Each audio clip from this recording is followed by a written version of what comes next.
அடுத்ததாக இவர் என்ன ஒரு வாதத்தை முன்வைக்கிறார் சொன்னா, ஒரு பயங்கரமான தகவலை உங்களுக்கு சொல்ல போகிறேன் என்று சொல்லி ஒரு செய்தியை சொல்றாரு. பைஹக்கிலையும் துர்ருல் மன்சூர் ஆகிய ஹதீஸ் நூட்களிலும் அபூ உமாமா அவர்கள் அறிவித்த ஒரு ஹதீஸ் என்று சொல்லி ஒரு ஹதீஸை சொல்கிறார்.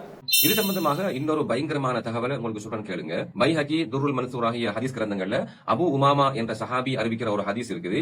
நபி சொன்னாங்க, நான் மிஅராஜ் சென்ற வேளையில நரகவாசிகளுடைய ஓல குரலை கேட்டேன். அவர்களை பார்த்தேன். அவர்கள் தங்களுடைய கணுக்கால்களில் தொங்கிக் கொண்டிருப்பதையும் அவர்களது தாடைகள் பிளந்து வாயிலிருந்து இரத்தம் வழிவதையும் நான் பார்த்தேன். இவர்கள் யார் என்று கேட்டேன். ஜிப்ரீல் சொன்னாங்க, இவர்கள்தான் நேரத்துக்கு முந்தி நோன்பு திறந்தவர்கள். அவசரப்பட்டு நோன்பு திறக்கிற ஆட்கள் நிலைமையை பாத்தீங்களா? அன்பிற்குரியவர்களே, அவர் சொல்லக்கூடிய ஹதீஸ் பைஹக்கில வருது. எப்படி வருது? நபி ஸல்லல்லாஹு அலைஹி வஸல்லம் பைனான நாயிமுன் இது அத்தானி ரஜுலானி, நான் தூங்கிக் கொண்டிருந்த நேரத்தில் 2 பேர் வந்தார்கள். ஃபஅஹதா பிலபஐய, அவர்கள் என்னுடைய கைப்பிடிகளால் பிடித்து கொண்டு என்னை அழைத்து சென்றார்கள். என்னை ஒரு மலையின் மீது ஏற்றி விட்டார்கள் என்ற அந்த செய்தியில வந்து ஒரு சப்தத்தை கேட்கிறாங்க. ரசூலா கேட்கிறாங்க, மா ஆதிஹில் அஸ்வாத், இது என்ன சப்தம், குரல்கள் என்ன என்று கேட்டோன்னே, காலு ஹாதா ஹுவா அஹ்லின்னார், இது நரகவாதிகளுடைய அலறல்கள் என்று சொன்ன உடனே, சும்மன் தலிகபி ஃபைதா அன பிகௌமின் முஅல்லிகீன பி அராகிபிஹிம், அவர்களுடைய கணுக்கால்களால் தொங்கவிடப்பட்ட நிலையில் ஒரு சமுதாயத்தினர், முஷக்ககத்தின் அஸ்தாத் குஹும், அவர்களுடைய தாடைகள் எல்லாம் கிழிக்கப்பட்ட நிலையில், தசீலு அஸ்தாகுஹும் தமன், அவர்களுடைய அந்த தாடைகளால் இரத்தம் வழிந்து கொண்டிருப்பதை நான் பார்த்தேன்.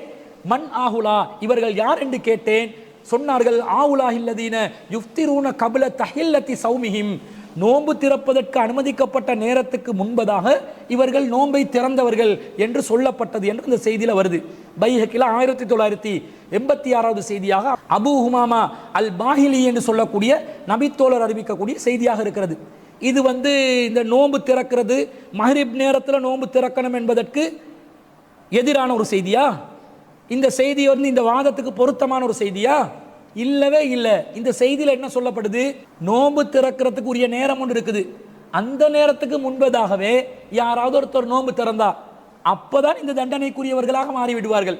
உதாரணமாக தற்போது இலங்கையில கொழும்பு பகுதிகளில் 6:24 நோன்பு திறக்கிற நேரம் என்று வச்சிருக்கிறாங்க. இந்த 6:24 இருக்கக்கூடிய நோன்பை ஒருத்தர் என்ன செய்கிறார்? 5 மணிக்கே திறந்து விடுறார். இன்னொருத்தர் என்ன செய்கிறார்? 4 மணிக்கு திறக்கிறார். இன்னொருத்தர் நோம்பை பிடிச்சி கஷ்டம் முடியல என்று பகல்ல திறக்கிறார்.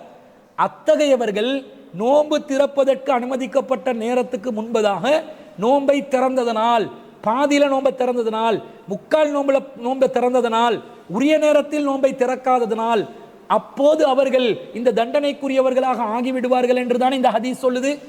நோன்பு திறக்கிறதுக்கு எது உரிய நேரமோ அது மஹ்ரிப் நேரம் என்று ஆகிருச்சு. சூரியன் மறையும் நேரம் என்று ஆகிருச்சு. ரசூல் அதுதான் இரவென்று சொன்னாங்க. அந்த நேரத்தில் தான் ரசூலும் நோன்பை திறந்தார்கள்.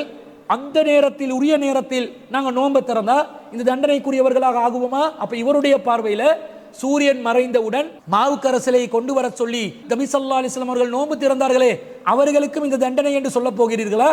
என்ன சொல்ல வருகிறீர்கள்? உரிய நேரத்தில் நோன்பு திறப்பது இந்த தண்டனைக்குரிய குற்றமாக ஆகாது.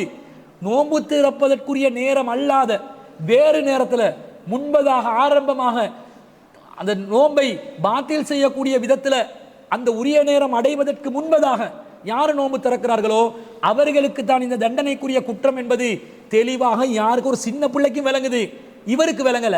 இதை மக்களை குழப்பறதுக்காக வேண்டி இவருக்கு சாதகமான ஒரு ஆதாரமாக நினைத்து கொண்டு பேசிக் கொண்டிருப்பதை பார்க்கிறோம். இந்த செய்தியில கூட ஆதாரபூர்வமான ஒரு செய்தியா இல்லை. ஏனென்றால் இந்த செய்தியில கடைசியில என்ன சொல்லப்படுது? ஃபகால சுலைமான், அறிவிப்பாளர்களில் ஒருவரான சுலைமான் அவர்கள் சொல்கிறார்கள், மா அதிரி அஸ்ஸமியஹு அபூ உமாமத மின் ரசூலில்லாஹி ஸல்லல்லாஹு அலைஹி வஸல்லம், இதை அபூ உமாமா ரலியல்லாஹு அவர்கள் நபி ஸல்லல்லாஹு அலைஹி வஸல்லம் அவர்களிடமிருந்து கேட்டாரா?